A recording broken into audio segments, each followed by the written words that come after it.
Good morning and welcome to yet another in the Elephant series of interviews with prominent public intellectuals who can throw light into this interesting era that we're in that has been caused by the coronavirus, COVID-19 virus. Today with me, it's my privilege to be speaking to Professor Mohamed Bakari. Uh, Professor Bakari is one of our distinguished academics, linguist, and also been a lecturer and a teacher in post-colonial studies and literature. And Professor Bakari taught at Nairobi University for 22 years.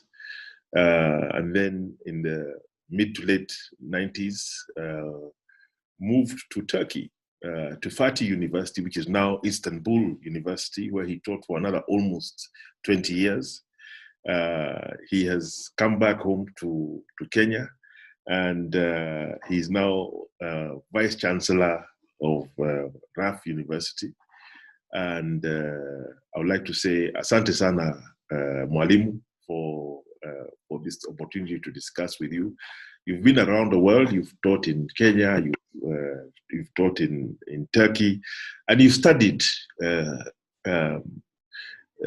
global civilizations. You've taught them. You've taught American literature. You've taught African literature. You're really a citizen of the world that we gave on loan for a short while to Turkey. So we welcome you back home, especially at this time where we need people with your experience and your mind to be able to unpackage for us the implications of coronavirus on our society. But let me first start by asking, how are you doing, Professor? How are you doing? We have this curfew. We have physical distancing, which is tantamount to a lockdown. How are you doing? How is your family during these last few weeks of restrictions in movement and interaction? First, I sent out a notice to close down the university. Immediately, the government directed us to do this because I realized that this is a very serious issue. So from that time onwards, in fact, I've myself been indoors. Okay. Yeah. And of course, it has been a productive period. Okay. Because I can work, digitally at home. What I miss is my library, okay, which I couldn't. You cannot now access. But I took the necessary literature, that I needed. There were a few projects that I was writing on, and some papers that I have to finish. So on the whole, it has not been a bad idea. And we at home are in total lockdown. Okay. Yeah.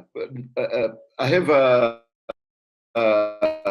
an adult son, who brings us food, okay, and does these errands. Yes. But again, we started using the masks, really early on. Yes. Because we knew, what was happening, outside, and the statistics were becoming increasingly alarming. Yes. So on the whole, in fact, I have hardly gone outside the estates in which I live. It's very clear that the measures that have been introduced globally as a response to this virus are changing our society, and perhaps in fundamental ways which may be resilient. Some of the changes may stay. Previous major pandemics in human history have always changed societies in some way. you are a person who has studied many cultures and the history of many civilizations. What would you say can we begin to see is the impact of coronavirus in terms of the way we interact as human beings and the cultural, social, political, and economic impact? First, I want us to realize that these epidemics, are really not new to this country. Yeah. Kenyan historians actually have studied the impact of epidemics, of all manner, that have happened in this country, before the colonial period. Yes. So we imagine, this is just something new that came with European. Yes. Interestingly, there's this very famous Mombasan poet, Yes. Muyaka. Yes. Muyaka Munyihaji. Uh-huh. Poetry, in fact, has some of those poems that talks about these epidemics. And these are things that happened in the 18th, 19th century. So these are not actually new things, that are happening to us. It's only the scale of these issues. So all these societies had ways of handling these kinds of situations. Otherwise, we would have been completely decimated. If there would never have been any of these communities or societies if they didn't have traditional wisdom, to handle these kinds of situations. And again, talking about these ancient civilizations, all of these have gone through more or less the same kinds of experiences on a much, probably much larger scale than ourselves. And we mustn't forget that although we talk of these great civilizations, but the populations actually in all these civilizations were actually quite manageable. Yes. Like if you look at Turkey, for example, yes. Istanbul has a population of 17 million people. Yes. Yeah. But I have met elderly people, in their 80s, in their 90s there, who told me that the population of Istanbul, until very recently, was very manageable. Yes. Probably less than 1 million. Yes. So this population explosion is something that has come, with what we'd like to call modern developments. Yes. Medicine, technology, and so on and so forth. So mortality rate has gone down, Yes. But they have always, they've always been these pestilences and epidemics. But because the populations were manageable, I think they were able to control, for example, cleanliness of cities.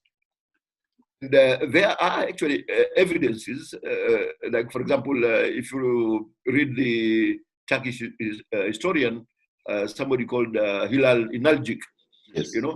He talked about how the regimes at that time had these health inspectors who went around to make sure that people swept, their neighborhoods. Yes. By themselves. They kept their environment clean, and if they didn't, in fact, the head of the family, was actually whipped. held accountable. Yeah, absolutely. Yeah, because he's accused of not doing his job properly. Yes. So there was this consciousness about cleanliness. Yes. And, I'm really amazed because Nairobi has hardly 3-4 million people, Mm. And Istanbul has 17 million people. Yes. But it's such a clean city, You Yes. can't make it because they are constantly cleaning and maintaining. Yes. So there is that tradition, In our case, we have not really instilled this sense of importance of hygiene in our societies. One of the things, and you spent 20 years in Istanbul, Prof. One of the issues that has emerged coming out of, not coming out of, but we're still in the middle of this pandemic, has been the fact that the responses of different countries in the world has been quite different. We find partly because of their own recent experiences with pandemics. So the Asian countries have been very quick and successful in what they call flattening this curve of infections, starting in Wuhan, in China, and the neighboring provinces. The same you can be said of Singapore, South Korea, have all been pretty successful in implementing these programs, these strategies for responding to coronavirus, and it causes one to step back and now look at how the world is changing. Since the Second World War, and especially since the fall of the Berlin Wall and the end of the Soviet Union, we've lived in a sort of a Pax Americana, liberal democracy, neoliberal economics, and that has been seen as the gospel by which societies, nations develop and grow.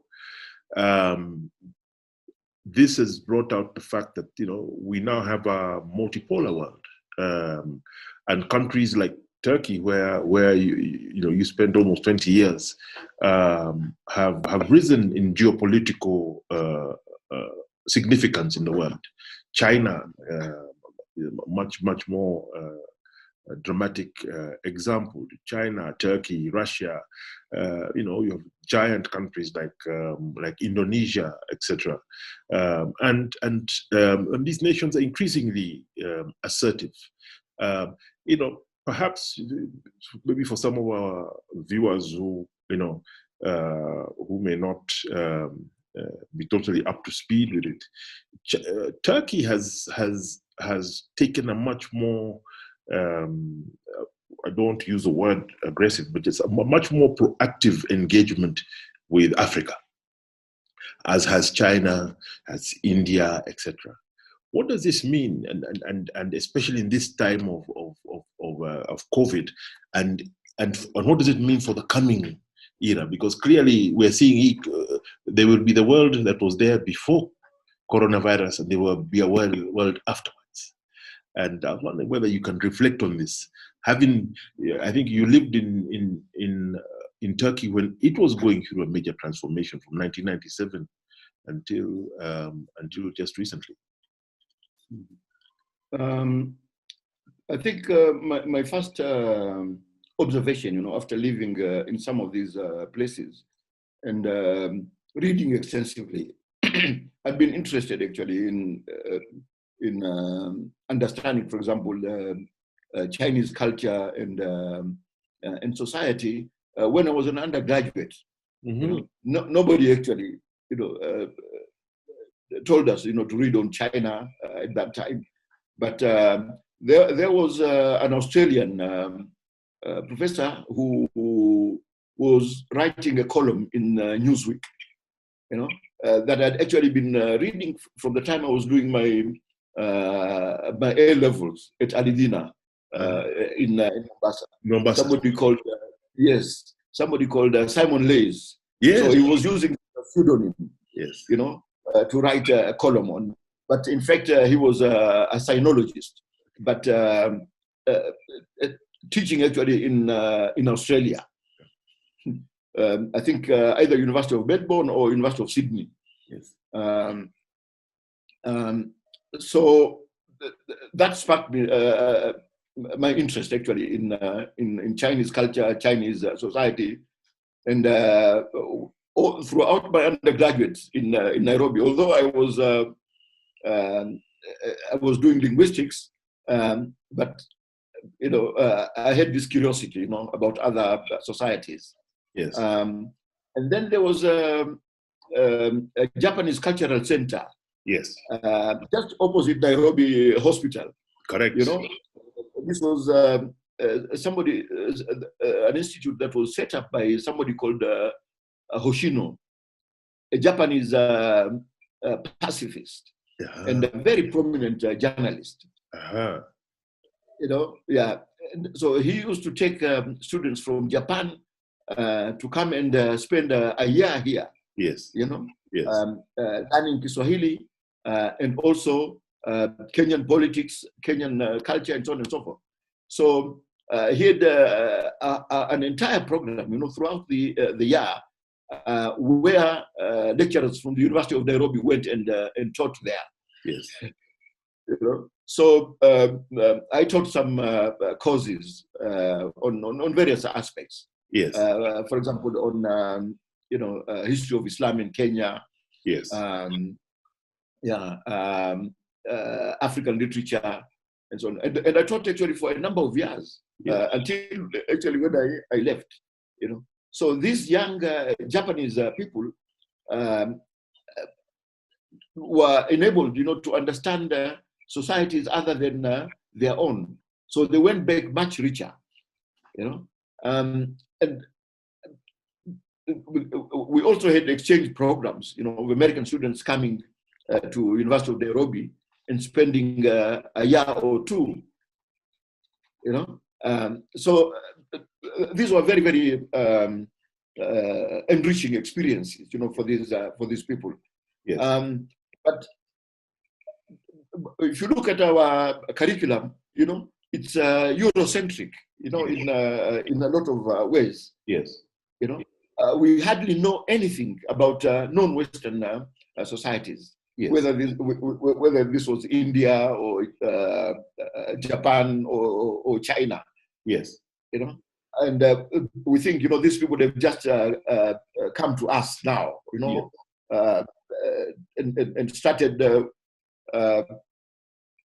exploiting us. But in fact, we have benefited from these people for a long time. Yes. They were part of these, Indian Ocean cultures and societies, because without the Indian Ocean, Kiswahili would not have been at the level that it is today. Correct. As a modern functioning language, because of the input, from these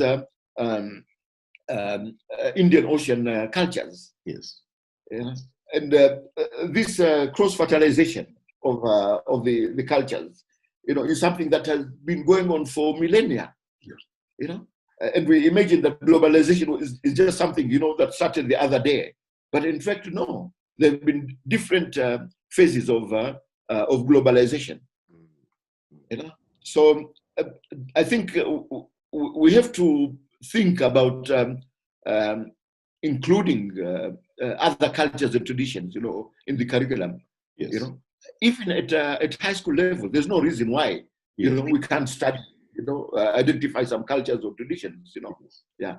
And when it came to Turkey, I had also been reading extensively on Ottoman history, Turkish society and politics. Yes. And of course, I could only read the stuff in English. In English. And the irony with Westerners is that they think that once they have their 3 or 4 experts, yes, they can tell them about these other people. If a problem arises, in these societies, they can always call upon their experts, from the School of Oriental and African Studies, for example, or Oriental Institute at Oxford, Yes. or Middle Eastern Studies, at Harvard, they can just call on these people.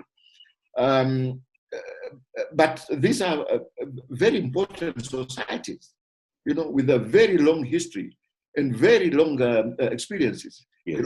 So, and when you live in that society, you realize that people are actually quite confident. As you said, because they can't brook any kind of condescension, from the Westerners, because they imagine that we have a much richer civilizations, much longer history. What do these people really have to tell us? Yes. For example, when they talk of the Middle Ages, they were in their Middle Ages. Yes. Their Middle Age was not our Middle Age. Yes. Our Middle Age, what was their Middle Age was our Golden Age. Yes. And so on and so forth. So yes. They have this very strong sense of their own history. Yes. And cultures. Yes. In the world. So this is actually what we lack ourselves. Yeah.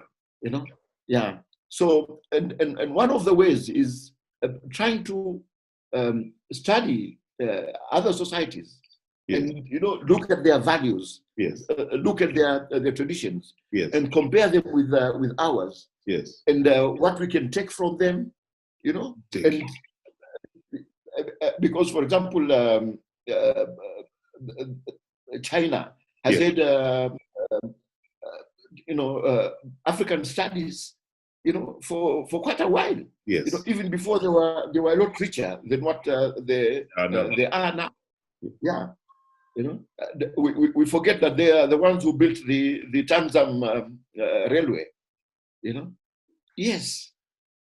Because that is what they were allowed at that time, because they were not economically strong. Yes. But they invested in these societies of ours. Yes. I'm not supporting the Chinese, but this is the reality. During the Cold War, correct. They had specialization. The Russians will do this. The Chinese will do that. Yes. So if you look at our stadiums, you look at these theaters and so on and so forth. In the third world, most of these were actually built by the Chinese. Yes. And I think that was also long-term investment. Yes. We thought, they're just doing these little things, but in fact, they were not little things. They were just keeping their presence in our mind. Yes. Not that they didn't have interest. Of course, everybody has interest. Interest. Yeah. So the in terms of Erdogan, of course, he's looking at the interests, of their society. Their presence, for example, in Somalia, their presence or investment in other places. It is not for nothing. No. Because it's give and take. Yes. You invest now and then you reap in future.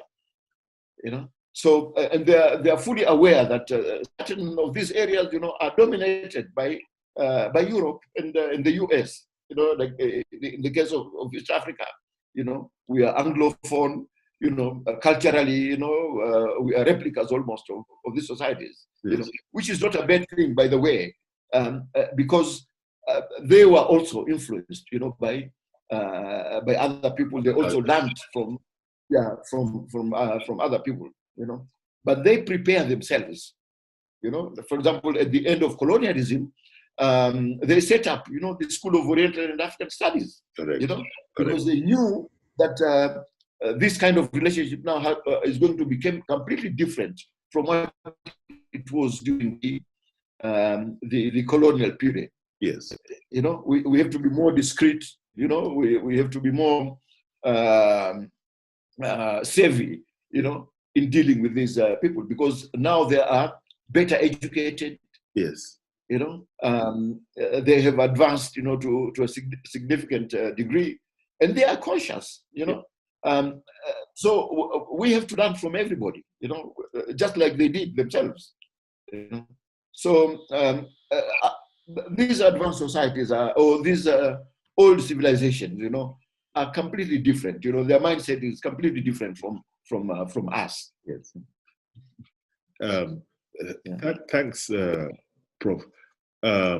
Perhaps you can share a bit, when we were talking earlier, you talked about African resilience, which I found was an interesting comment. Coronavirus, because it's a virus, it has no treatment. They are saying there are a lot of experiments to get a vaccine, but those are far away. It'll take quite some time, and so it caused a panic. But tell me about, from an African perspective, if we were down to say, we've seen what the Asians have done, we've seen what's happening in Europe, in America, South America, but lessons that can be drawn from our own. I think I think the biggest lesson I think we should learn is,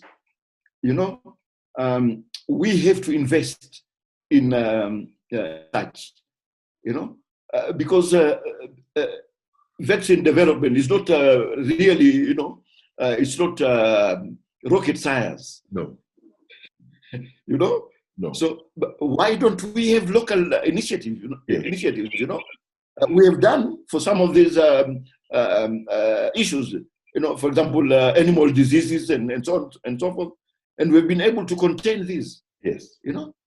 Yes, and there's no reason why, we our governments also can't invest in corona. Yes, in corona, yes, because ultimately, we have to develop a pharmaceutical industry just like other people. Yes, and they also started, on a modest scale.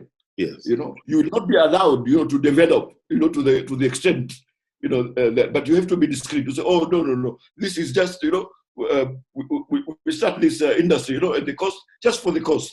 Yes, yes, just to cut down costs, importation of these drugs and so on and so forth. Yes, so we have to be confident enough to be able to do these modest things, But here we are, we are waiting for Centers for Disease Control, in the US, to develop these vaccines, and then tell us, okay, now, this is what is happening. The reality is, any cutting edge technology, that comes out of anywhere, it's never just given out for free, to other societies. Yes. In fact, some of these technologies, they have laws that limit when these technologies can go out, after a decade or so. Yes. So we are just waiting, to use obsolete technology. Yes, we can we can do some of these things ourselves. And for example, this is the whole point about the internet. Yes. Yes, because almost everything is available there. Almost everything. And that is why, our for example, for our universities, I don't see any reason why the government can't invest in data banks, where the government actually pays, for data banks, because these are too expensive for universities to subscribe to. Yes. It goes into thousands of dollars. Yes. So if this should be considered as one of those infrastructure projects that only the government, can afford to invest in. Yes. And then free those costs for the universities, to go into research in other areas. Of course, now we have, for example, Kenneth, that sort of consolidates, these access, to data banks and, but no, we mustn't, let individual institutions do this. It must be an investment by the government itself, because in the long run, the whole country will benefit out of this, It seems to me, Prof, one of the big lessons of the past few weeks or last 3 months has been after really an ideology since the 1980s of small government, free trade, free movement of people, that this sort of economic model was essential to development. It saw many African countries like Kenya cut back on their investment in education, cut back on their investment in health and other social services. And then we have just seen the British Prime Minister. Thankfully, he has recovered from coronavirus, but he was infected and went to a public hospital where he got first-class treatment and was able to emerge and continue discharging his duties. Does this mark a time when we need to reflect not only on the role of the state, but its design as well, given the experience of the last 40 years, when we've been going in the opposite direction of cutting the state down and saying the private sector can fix everything, and then this virus comes along that actually only a legitimate state can deal with. Yeah, it's interesting you have raised this issue about Boris Johnson going to a state hospital. Yeah. In fact, there are no private hospitals in Britain. Yes. Everybody goes. Just like the universities. I think there are only 1 or 2 private universities there. Yes. Almost everything is state. Because after the Second World War, they decided that they wanted a welfare state. Yes. And the welfare state takes care of those key areas in national life, like education, health, of course, and housing. These are such key areas that the government really has to invest in heavily. If we want to improve the lives of our people. And when you say that most of these initiatives, should be done by the private sector, those are societies that have billionaires, and then not only that, but they have developed a culture of philanthropy, which unfortunately we really don't have, And we decry, for example, so much the corruption, in this society. U.S. had a very bad tradition of corruption too. Yes. In the in the tail end of the 19th century, early 20th century, this is reflected in their history, in their politics, and so on and so forth. But as societies became better educated, and because they have invested in education, then people become more sophisticated and resist this abuse, of power, of positions, and so on and so forth. So we might think, our scale of corruption, is really, spiraling out of control. But this is something that we can control. Just imagine what has happened now. After this public exposition, of this abuse of office and theft of public funds. It has somehow somewhat mitigated, the situation. People are, becoming more conscious of this. It's not just, you have to instill certain values. Yes. And we can only do this actually through the education system. keep on hammering home, what these values are. It reminds me of an interesting article that a Pakistani anthropologist, wrote. This is a very famous Pakistani anthropologist, Professor Ahmed, who now actually teaches in the US. Yes. He was just wondering, how come, Pakistan. The title of his article was "Can Pakistan be Japan?" Okay. Yeah. So he just wondered, why are we in this kind of mess? And these Japanese are, So he looked at what the values, of these societies were, and he said, okay, the values of the Pakistan state are supposed to be Islamic values, from the Quran and the Hadith, and the values of the Japanese are in the Bushido code. This is the ethical and moral values by which Japanese culture and society are governed. And then when he compared, he said, these are comparable values. They're almost same universal values.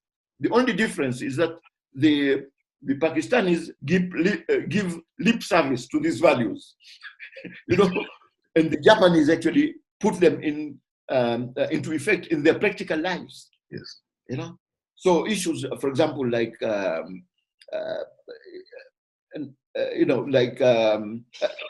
first of all, have you ever heard of a Japanese billionaire? Actually, even if they are there, you don't. No, nobody mentions about a Japanese millionaire. Because these are societies that care about communities, about society. Many of those leaders actually live very simple lives. Yes. The president of Mitsubishi, his kids are not driven, to school. Yes. They take public transport, and so on and so forth. Yeah. But here in Kenya, we are a relatively poor country, but we already have billionaires. Yes. But John, I would be very happy if you just give me a name of one Japanese billionaire. Now that you've asked me, I know they are there because this is an industrialized country for a long time now, with very major industries that export to everyone. Even if they have billionaires, these are people who keep a low profile. The culture of conspicuous consumption. Yeah, absolutely. That sometimes characterizes our behavior here when we make money is not apparent in Japan in the same way. It's almost frowned upon for you to be flashy and garish, to flaunt your wealth in the faces of other people. Yeah. So these are some of the values, that we really need to instill, in our societies. Yes. Because if we don't do that, then we will be just, we'll be just living the same kind of life. That's right. And whoever comes, we have the same kind of attitude, that I have to enrich myself. That's why I've been put in this position. Nothing to do, with committing yourself, to the betterment of the larger society. Yes. Well, thank you very much, Professor.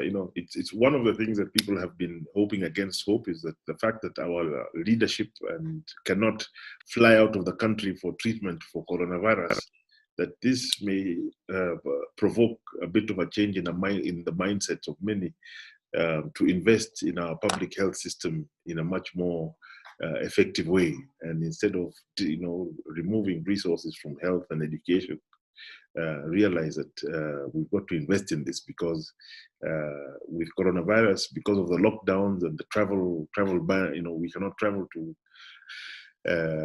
other countries. There's certain capacities we realized we have to have ourselves. I'm very grateful for your time. I would like to say shukran, asante sana, and I hope you will allow us to come back to you again. This is something that is changing our society in real time. We are living the change, and I'll be very grateful to be able to come back to you again and reflect on some of the changes that will continue to happen around us. I'm also privileged, John, to have communicated with you. I've been reading so much about you. I've been reading, what you have been writing also, and I'm really grateful to Yvonne. Yes. Jambo, our finest novelist. Yes. Yes. To connect to you. Yes. Yeah. Thank you very much, Professor, and have a good rest of the day, and stay safe, all you and your family. Yeah, I do. Thank you, sir.